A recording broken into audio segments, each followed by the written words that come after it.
അമ്മ മാതാവിൻ്റെ രൂപം എൻ്റെ കയ്യിൽ കിട്ടിയപ്പോൾ ഞാൻ ഉറച്ച് വിശ്വസിച്ചു, എൻ്റെ കൂടെ അമ്മയുണ്ട്. അമ്മ ഈശോയും ജാതിയും മതവും നോക്കുന്നില്ല. ഏത് മതത്തിലുള്ളവരായാലും അമ്മയെ ഈശോയെ നെഞ്ചു പൊട്ടി വിളിച്ചാൽ അവർ വിളി കേൾക്കുന്നുണ്ടെന്ന് എനിക്ക് ഉറച്ച് ബോധ്യപ്പെട്ടു. ഞാൻ അമ്മ മാതാവിൻ്റെ തിരുരൂപം കൊണ്ട് ഇവിടെ ഉടമ്പടി എടുത്തു. എല്ലാം കഴിഞ്ഞപ്പോൾ പറഞ്ഞു ഉടമ്പടി പ്രാർത്ഥിക്കണം, ബൈബിൾ വായിക്കണം, പത്രം വിതരണം ചെയ്യണം, ഇതെല്ലാം പറഞ്ഞു. അതുപോലെ അതനുസരിച്ച് ഞാൻ അതെല്ലാം ചെയ്തു.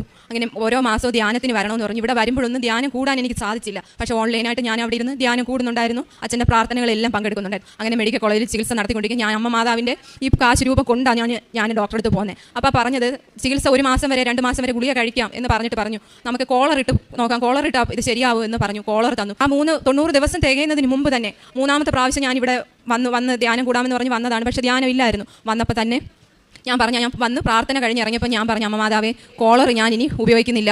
ഈ കോളർ ഇനി ഇടാൻ എന്നെ അനുവദിക്കരുത്. ഞാൻ ഇന്നോട്ട് ഈ കോളർ ഉപേക്ഷിക്കുകയാണ്. എന്നെ രക്ഷിക്കണമേ എന്ന് ഞാൻ അമ്മ മാതാവിനോട് പറഞ്ഞു. ഞാൻ ഇവിടെ വെച്ച് ഈ നടയെ വെച്ച് തന്നെ ആ കോളർ ഉരുവിയിട്ടാണ് ഞാൻ വീട്ടിലേക്ക് പോകുന്നത്. അന്ന് മുതൽ എനിക്ക് എൻ്റെ ആ അസുഖം, എനിക്ക് വേദന